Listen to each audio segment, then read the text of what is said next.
Olá pessoal, tudo bem? Como é que vocês estão? Sejam todos muito bem-vindos à aula 1 do nosso curso. Essa aula é intitulada então Conceitos Gerais e Classificação das Substâncias Psicoativas.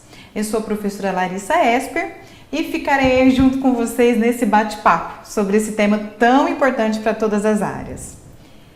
Iniciando o nosso curso, queria primeiro apresentar para vocês, então é o nosso curso Aspectos Essenciais dos Transtornos Relacionados ao Uso e Abuso de Substâncias. Então, nessa aula de hoje, o nosso objetivo é conhecer um pouquinho melhor sobre os conceitos gerais de substâncias psicoativas. E também, junto com vocês, nós conversaremos um pouco a respeito dos principais efeitos, dessas substâncias. Ah, professora, por que o nome do curso a gente já fala de uso e abuso de substâncias? Vocês vão perceber que no decorrer do curso eu falarei com vocês não só da dependência às substâncias psicoativas, mas também nós conversaremos em relação ao uso e abuso. O que seria isso? Tanto o uso recreacional, então é aquele uso que a pessoa talvez só experimenta uma vez na vida, ou também aquele uso que a gente considera que a pessoa tem um abuso, na verdade, dessa substância e faz com que ela tenha uma série de problemas, levando à dependência ou não, Sabemos que muitos indivíduos consomem substâncias psicoativas e não desenvolvem a dependência. Por que será que isso ocorre? A gente vai discutir bastante isso no nosso curso, Mas o foco hoje será então entender um pouco melhor sobre o que são substâncias psicoativas. Primeiro, por que nesse curso vocês vão perceber que eu uso muito mais o termo substâncias psicoativas do que o termo drogas? Nós usamos, quando eu falo nós, eu falo especialistas da área, cientistas e profissionais que trabalham especificamente com essa área, nós evitamos um pouco utilizar o termo drogas. Por quê, professora? Porque o termo drogas, muitas vezes, ele está relacionado com a questão de drogas ilícitas. Quando as pessoas falam drogas, é muito comum que elas associem a droga, a palavra droga, com maconha, cocaína, por exemplo. E muitos indivíduos têm dificuldade de associar a palavra drogas com substâncias como álcool, tabaco, e até alguns medicamentos que nós aprenderemos nesse curso. Então é por isso que um termo, mais correto, que é carregado com menor estigma em relação ao tema, é o conceito que nós utilizamos, que eu vou usar mais nesse curso, que são substâncias psicoativas, Então vamos lá, mas no decorrer do curso, quero que vocês, eu trago uma série de indagações e a gente pode fazer no estilo de reflexão, Depois eu deixo um espaço aí para vocês mandarem mensagens para mim, tirarem dúvidas, e trazerem essas reflexões também. São muito importantes. Mas vamos lá. O que são então substâncias psicoativas, Segundo a Organização Mundial da Saúde, substância psicoativa é qualquer substância não produzida pelo organismo que tenha a propriedade de atuar sobre um ou mais dos sistemas, produzindo alterações do seu funcionamento. Então, qualquer substância. Ah, professora, então você está falando que um café, por exemplo, é uma substância psicoativa? Bom, um café, aliás, adoro, aliás, é algo que eu gosto bastante, é uma substância psicoativa que eu tomo todos os dias pela manhã. Então, o café não é produzido pelo meu organismo, claro, Quando eu bebo, esse café, ele atua no meu sistema nervoso, especialmente o sistema nervoso central, e no caso do café me deixa mais estimulada, mais motivada. Então, sim, o café é uma substância psicoativa, Outro exemplo, chocolate. Chocolate, quando eu ingiro o chocolate, tem cafeína no chocolate, né? Isso vai ter uma variação de concentrações aí, e ele causa, né, uma certa alteração no meu organismo. Então, ok, né? E também tem constituintes que causam essa alteração. Mas no contexto da aula, nós falaremos da substância psicoativa, mas voltada especificamente para álcool, cigarro, entre outras drogas, tá? Então, estas substâncias, elas vão atuar no nosso sistema nervoso central e vão produzir alterações no comportamento, humor e cognição. E aí a gente vai discutir muito no curso essa parte final aí do slide, que diz que elas possuem, né, as substâncias psicoativas possuem uma grande propriedade reforçadora. O que eu quero dizer, pessoal, com propriedade reforçadora, tá?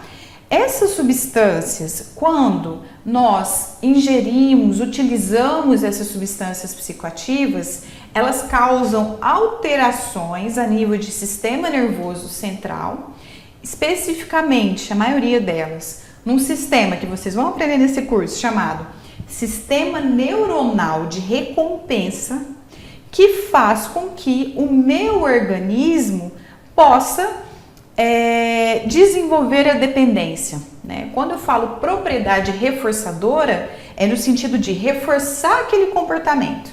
Então, se eu usei álcool hoje, usei dali determinado tempo e eu aumento esse consumo, isso quer dizer que o álcool, ele reforça esse meu comportamento, tá? E já que estamos, né, aqui nesse período de conceitual sobre substâncias psicoativas, é importante esclarecer já no início do curso que o objetivo desse curso não é de maneira alguma, né, fazer apologia ao uso de substâncias psicoativas e menos ainda, né, de negar que esse uso existe, né? O nosso objetivo desse curso, o objetivo principal é que vocês, como profissionais, estudantes, tenham informações fidedignas sobre esse tema, tá? Então, reforço, né? Eu tô fazendo uma atividade reforçadora aqui. Reforço isso. Nós não faremos apologia, muito menos negaremos que isso existe. O meu objetivo aqui com vocês é passar a informação baseado na ciência, baseado no conhecimento que nós temos, e isso é extremamente importante para que não tenhamos estigmas relacionados a essas substâncias, ok? Então vamos lá, retomando um pouquinho sobre essa propriedade reforçadora, é isso, tá? É uma propriedade que essas substâncias têm de fazer com que você abandone alguns outros comportamentos e continue no uso da droga, tá? As alterações a nível de sistema nervoso central, elas terão uma variação de acordo com 3 características principais, tá? A primeira é a característica da pessoa, eu vou explicar isso um pouco melhor para vocês. A segunda é a circunstância de uso, então em que momento ela usa essa droga, né, essa substância, ela usa dentro de casa, com amigos, em uma festa. E por fim, que a gente vai aprofundar um pouco melhor, é o tipo de droga que é utilizada. Então, no caso, a cocaína tem um efeito principal, a maconha tem outro efeito, a cannabis sativa, na verdade, né, tem um outro efeito, o álcool, né, então cada droga terá um efeito principal.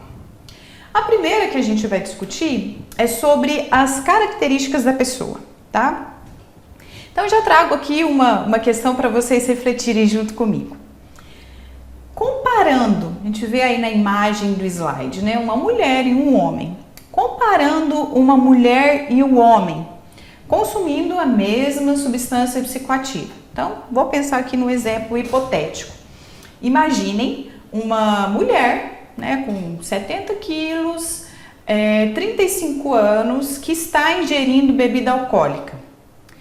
Imagine a mesma coisa, um homem com 70 quilos também, a mesma idade, ingerindo a mesma quantidade de bebida alcoólica.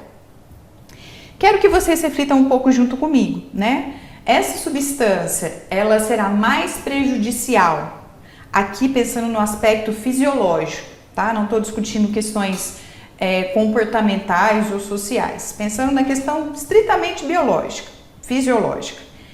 O álcool, né, nessas condições, ele é mais prejudicial, será para a mulher ou para o homem? Ou, professora, eu acho que não tem diferença. O que vocês pensam a respeito? A resposta, na verdade, para essa pergunta, que muitas vezes surpreende, né, algumas pessoas, é que o álcool, nessas condições, ele é mais prejudicial para o corpo da mulher, tá? Por quê? Alguns estudos têm demonstrado que as mulheres têm uma quantidade menor de algumas enzimas metabólicas, como o ADH.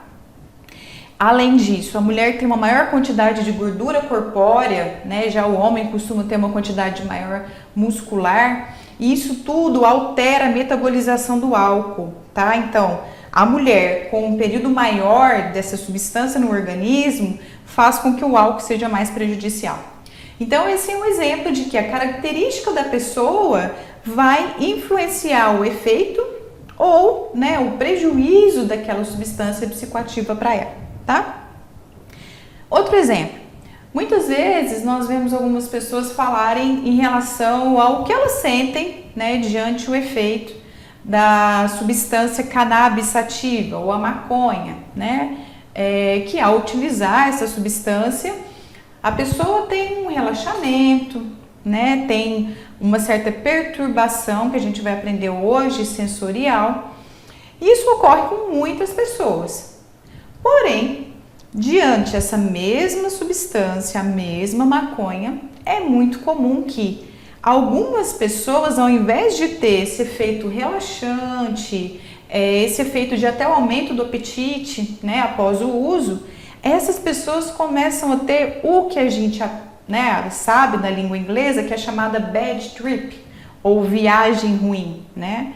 Que esse indivíduo, ao usar maconha, começa a ficar persecutório, começa a ter alucinações, começa a se sentir mal, né? Então é um efeito completamente diferente diante do uso da mesma substância. Então, sempre que nós discutirmos os efeitos, né, das substâncias, a gente tem que considerar isso. Dependendo da característica da pessoa, cada um poderá ter um efeito diferente, tá? Um último exemplo que é um clássico.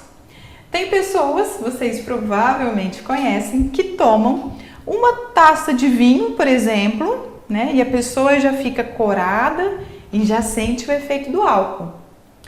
Outras pessoas não, tomam uma garrafa de vinho, né? E aparentemente não estão sentindo os efeitos do álcool. Então é só mais um terceiro exemplo aí de que a característica da pessoa vai influenciar no efeito daquela substância. Outro exemplo, né? Um outro tópico, a circunstância de uso, tá? Dependendo da forma como a pessoa usa, do local onde ela usa aquela substância psicoativa, o efeito será diferente. Imaginem, né, uma pessoa tomando bebida alcoólica em uma festa com os amigos, com os familiares.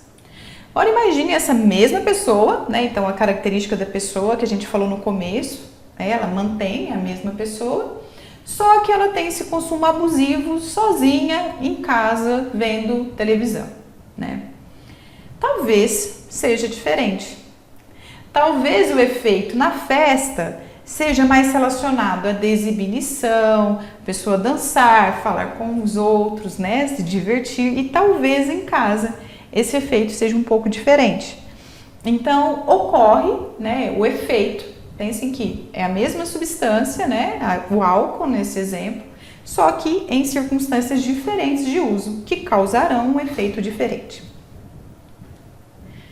E por fim, né, já falamos então, só para recordar, característica da pessoa, circunstância de uso e por fim, o tipo de droga utilizada. cada droga ou cada substância psicoativa terá um efeito diferente, que é o que aprenderemos no decorrer do curso, tá? Claro, a cocaína, ela é considerada uma droga estimulante, então ela causa alguns efeitos estimulantes. A maconha tem um efeito perturbador, que nós aprenderemos. E por que é muito importante que eu saiba, né, que cada droga tem um efeito principal? Eu converso com diferentes profissionais de diferentes áreas, desde a área da educação até a área da saúde, e me surpreende muitas vezes que esses profissionais não têm clareza sobre o efeito dessas substâncias, né? Vou dar um exemplo que aconteceu recente, conversando com um profissional que trabalha no pronto atendimento. Eles atenderam um paciente que chegou no pronto atendimento dizendo que tinha formigamentos nos braços, né? Que estava com problemas cardíacos, com taquicardia, a pressão arterial, o relato do paciente, né? Que sentia que a pressão dele estava elevada, enfim. Mas a principal queixa era esse formigamento e uma sensação de morte muito grande. Ao chegar no pronto atendimento, verificaram, fizeram todos os exames, né? Verificaram se não era um possível ataque de pânico, já que o ataque de pânico, né, aprenderemos em outros cursos aí da EducaPsi, que está relacionado com alterações fisiológicas, né? Taquicardia, sudorese, o medo da morte, né? Mas o principal fator que eles perceberam que era relacionado ao uso de drogas era que o paciente tinha alucinações visuais. Ele dizia que sentia formigamento, se via uma formiga, via uma aranha, e começou a ter um discurso totalmente desconexo, né? E ao indagar o paciente, ele disse que tinha usado algumas substâncias, né, psicoativas. No caso foi o LSD, o doce popularmente falando, que gerou essas alucinações e esse possível ataque de pânico, tá? Então, é muito importante que a gente entenda essas diferenças da nossa prática. Para que eu consiga diferenciar uma alucinação relacionada a algum uso de droga, né, com uma alucinação, por exemplo, relacionada com algum transtorno psiquiátrico, né? Já que estamos no começo do curso, queria perguntar para vocês.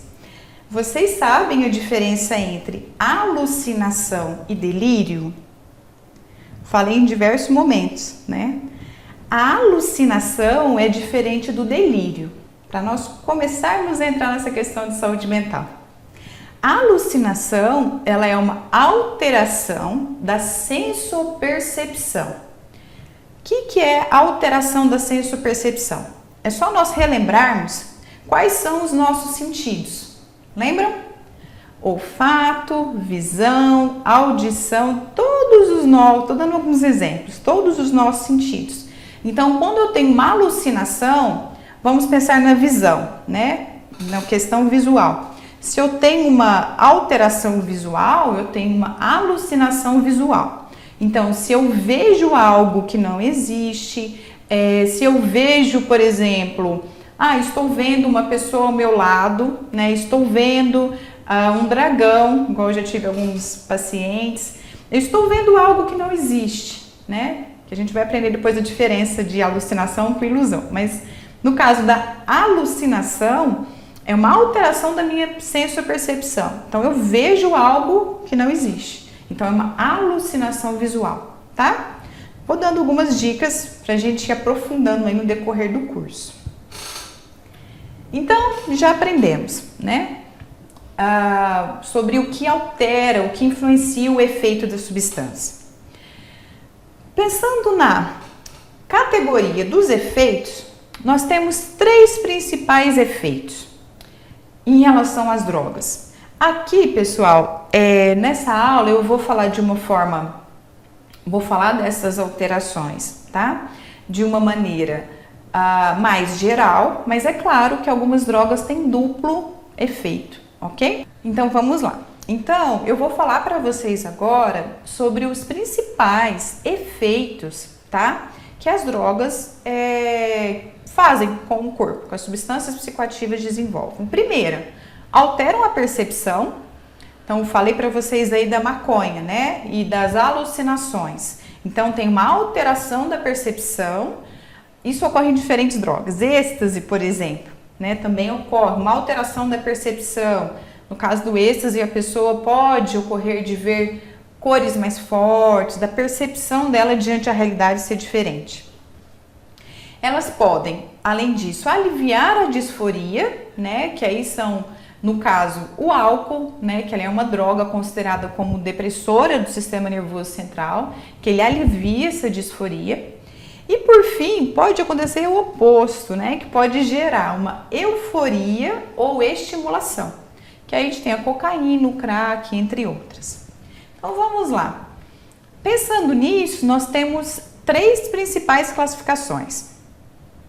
Se nós formos para a literatura, um dos principais livros que eu trabalho bastante, a referência está no final, é o livro do Seibel, é um clássico aí das substâncias psicoativas, embasado em ciência, em evidências científicas, né? É um livro muito bom. Ele traz essa classificação que é uma das mais utilizadas atualmente, tá? Que é a classificação das substâncias relacionada ao efeito no sistema nervoso central.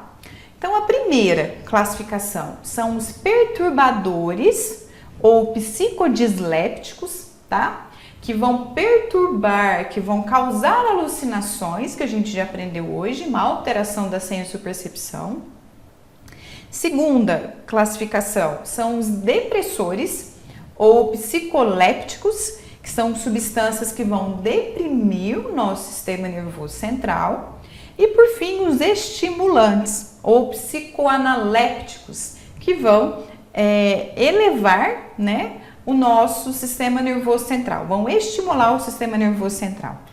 Então, vamos conversar um pouquinho sobre cada uma dessas classificações. A primeira, então, como eu já falei um pouco para vocês, são os perturbadores, tá? Eles vão perturbar, alterar a percepção daquele indivíduo. Então, pode ocorrer delírios, alucinações, alterações na capacidade de discriminar, medida de tempo e espaço. Então, vamos destrinchar um pouquinho o que são esses termos. O que são delírios? Sempre que eu falo delírios no contexto de substâncias psicoativas, eu estou falando de algo relacionado ao pensamento da pessoa. Deixa eu dar um exemplo. Então, se eu tenho um paciente, um cliente, que fala para mim, olha, eu percebi que assim, né, eu tô aqui agora, mas alguém colocou um chip dentro de mim e esse chip está com um ET que está me supervisionando, me acompanhando por esse chip. A chance disso acontecer, claro, né, respeito quem acredita aí, né, em outros termos, mas enfim, nesse contexto é algo improvável, né? Um chip, alguém está seguindo um ET em outro planeta e está acompanhando. Então, a princípio é um delírio, tá? Ou seja, é uma história, uma alteração do pensamento daquela pessoa que faz com que ela crie isso mentalmente, tá? Então, é delírio. Alucinação, já falei bastante hoje. Alucinação, a pessoa após utilizar essas drogas pode ver coisas, sentir. No caso do paciente no pronto atendimento, ele sentia formigas, ele mesmo não existindo, né? Então ele tinha essa alteração. E por fim, discriminar tempo e espaço. A pessoa, especialmente LSD, às vezes ela fica sob efeito daquela substância por horas e ela tem uma percepção que é de um curto espaço de tempo, tá? Alguns exemplos de drogas perturbadoras. O LSD, popularmente conhecido como doce, muito utilizado especialmente nos anos 60, né? Mas também está presente atualmente, ele é uma droga perturbadora. O êxtase, ou popularmente conhecido como bala, que causa uma série de alterações também. A gente vai aprender no curso a diferença dos efeitos de cada um, tá? Outro exemplo, os chás alucinógenos. Aqui eu coloquei como exemplo os cogumelos, mas a gente sabe que há uma infinidade de chás alucinógenos que nós podemos aprofundar um pouco mais, né? Ilegalmente usados são os cogumelos, mas também temos outros tipos de chás, como o chá ayahuasca, né? Que é utilizado em algumas religiões no Brasil e também permitida a utilização em contextos religiosos, como em tribos indígenas, enfim. Mas há uma infinidade de chás, né, alucinógenos, sendo que a maioria deles tem o efeito perturbador, tá, do sistema nervoso central.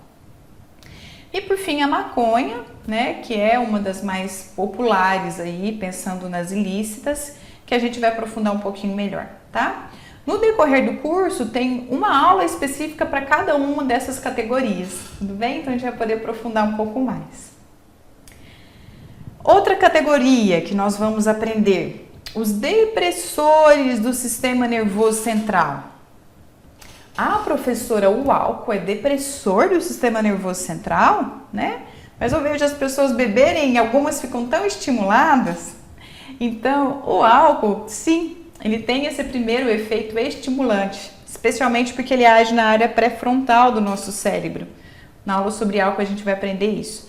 Porém, após esse período, há uma depressão do sistema nervoso central, tá? Então, embora tenha sim um período estimulante dessas drogas, o álcool tem esse efeito depois depressor, ok?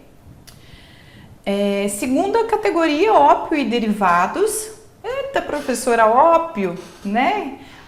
Que droga que é essa? Ópio, ele vem da papoula, numa florzinha, que teremos uma aula só sobre isso. Qual que é o problema do ópio? O problema dessa papoula, dessa florzinha, é que a partir dela sai uma série de drogas, entre elas a heroína, tá?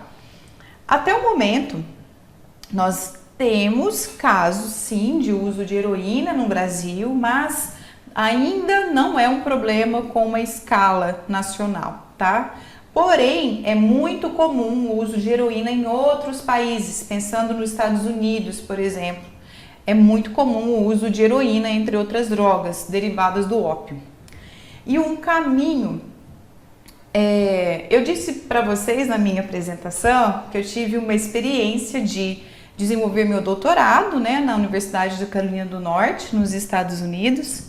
E também, nesse período, né, eu tive a oportunidade de trabalhar em alguns grupos que tinham mulheres dependentes de álcool e outras drogas. E só para dar um exemplo, né, do ópio. O ópio, se nós formos ver medicamentosamente falando, a morfina, ela é derivada do ópio.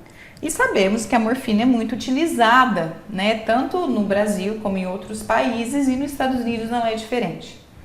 Mas o que é um caminho que ocorria com uma relativa frequência com essas pacientes que eu atendia na Universidade de Carolina do Norte? Elas muitas vezes começavam a fazer tratamentos de saúde à base de morfina, então utilizavam esses medicamentos à base de ópio, né, durante todo o período. Porém, depois daquele tratamento, elas buscavam, né, a substância, só que não através de medicamentos, através da droga ilícita, que no caso é a heroína, tá?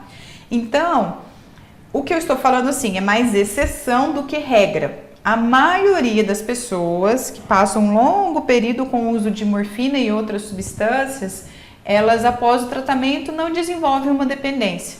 Porém, a gente vai aprender no curso por que as pessoas se tornam dependentes. Algumas mulheres que passavam longos períodos em tratamento à base de morfina, quando acabava o tratamento, buscavam a heroína, né, que é a forma ilícita dessa substância, tá? Vamos aprofundar no decorrer do curso.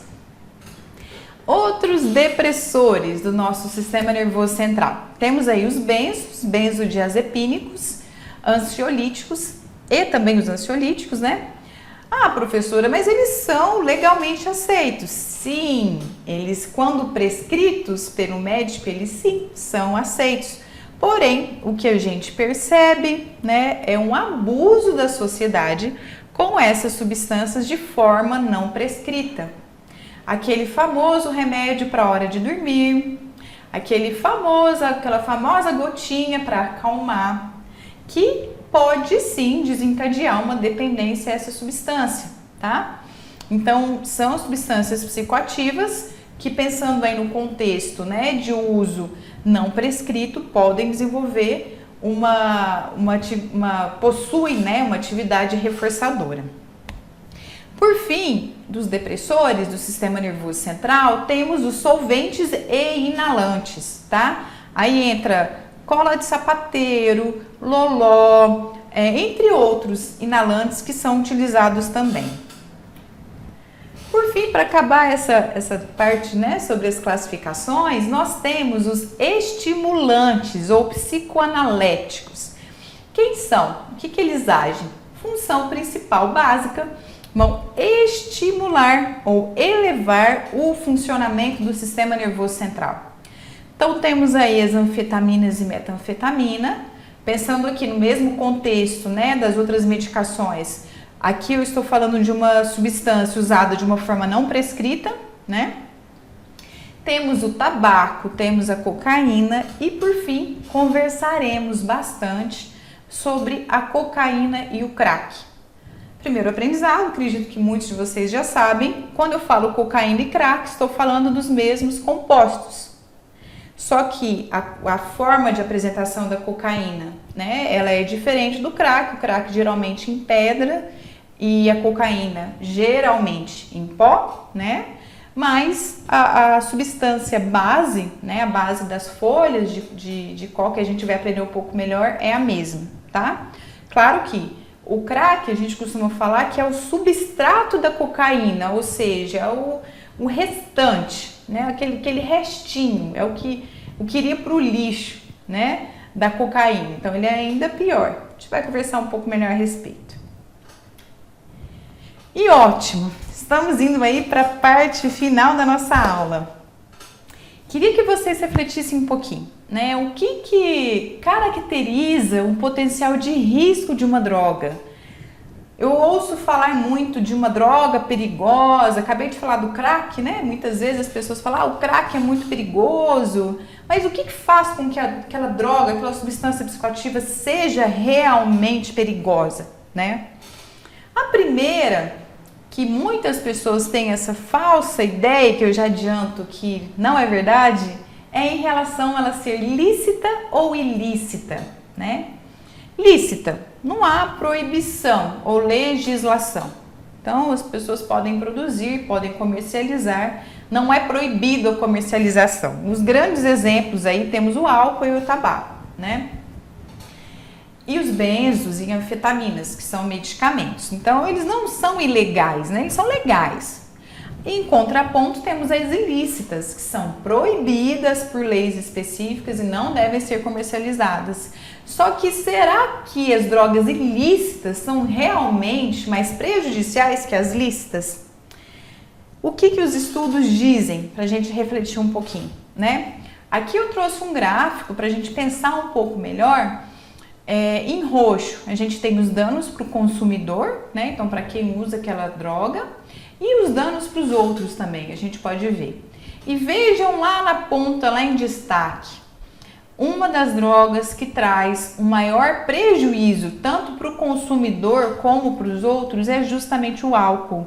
É uma droga lícita, tá? Então, esse ponto de vista a gente não pode considerar, já que o álcool e o tabaco, eles são drogas lícitas que trazem também um grande problema para o consumidor, tá? Não só para o consumidor, como para os outros também. E quando eu falo problema para os outros, o que eu estou querendo dizer? Danos relacionados a conflitos, a violência, a danos ambientais, problemas familiares, enfim. Então, o álcool e o tabaco são drogas que chamam a atenção nesse sentido. Outra questão que muitas vezes os pacientes perguntam, né, ou os alunos também para mim, será que o risco de produzir dependência vai caracterizar o potencial de risco, né? E a gente vê mais uma vez que não. Então, nessa tabela, a gente tem aqui no caso do tabaco, né, a nossa segunda linha aí, o uso alguma vez, né, das pessoas, a porcentagem de pessoas que se tornaram dependentes, e aí a gente, a partir desses dados, vê o risco de adicção, né, o risco de se tornar dependente naquela substância. E o que a gente percebe novamente aí, o potencial de produzir dependência das substâncias lícitas, como o tabaco e o álcool, ele relativamente, né, comparando com as outras drogas, ele é muito alto, né? Então, tanto o tabaco como o álcool, ele pode sim produzir dependência e índices, muitas vezes aí, até no caso do tabaco, né, até o dobro de substâncias ilícitas, tá? Então, pra gente, dessa aula, já de cara, a gente tem que quebrar alguns estigmas. Embora haja uma grande preocupação, né, a nível de saúde pública, a nível de segurança, a nível educacional, e a gente tem que se preocupar mesmo com as drogas ilícitas, as drogas lícitas, como álcool e tabaco, também trazem uma série de prejuízos, tá? Aqui, algo que a gente tem sempre que destacar. Temos cerca de 2 bilhões de pessoas no mundo que são consumidores de álcool e 1,3 bilhão, né, de pessoas que são fumantes. Então, novamente, as drogas lícitas causam um grande impacto na nossa sociedade. Quando eu falo impacto, eu não estou falando só de dependência, tá? Eu estou falando que há uma série de situações de risco que essas pessoas se colocam no decorrer desse período. Há pessoas que vão consumir álcool e tabaco a vida inteira e não vão desenvolver dependência. E a gente vai aprender nesse curso o porquê, que alguns desenvolvem, outros não. Mas o risco de causar dano para ele próprio ou para o outro é o mesmo, tá? Continua. E para fechar, 12,4% das mortes mundiais e a perda de quase 9% dos anos de vida. O que é perda de quase 9% dos anos de vida? É um dado que a gente usa muito, a OMS usa muito esse dado, especialmente vou falar no decorrer do curso, mas chama DAILYs. O que é isso? A gente calcula não só a morte, não só a mortalidade, como também a morbidade. Ou seja, o quanto que essa substância contribuiu, né, para causar danos para aquela pessoa no decorrer da vida. Então, a gente faz esse cálculo das duas formas, tá? Então, deixa eu pensar num exemplo. Imagine uma pessoa que consumiu álcool em altas quantidades, pegou o carro e se envolveu num acidente grave. Imagine 2 pessoas dentro desse carro. Uma morreu e a outra não. A outra não morreu, mas teve sequelas, né? Perdeu os movimentos das pernas, por exemplo. Então, entra nesse cálculo. O álcool, ele causa danos na mortalidade, ou seja, uma pessoa morreu nesse acidente, e na perda de anos saudáveis da vida, ou seja, uma pessoa que, se não tivesse naquele carro, provavelmente estaria, né, saudável, não teria esse prejuízo, tá? Então a gente vai aprender isso no decorrer do curso também. E bom, pessoal, por hoje é isso que eu queria passar para vocês, esses conceitos iniciais sobre as substâncias psicoativas. E eu gosto muito do Jung, teria que fechar com uma frase dele, que ele diz assim: conheça todas as teorias, domine todas as técnicas, mas ao tocar uma alma humana, seja apenas outra alma humana. Espero que todos vocês consigam aí desenvolver esse potencial no decorrer do curso. Um abraço e até a próxima!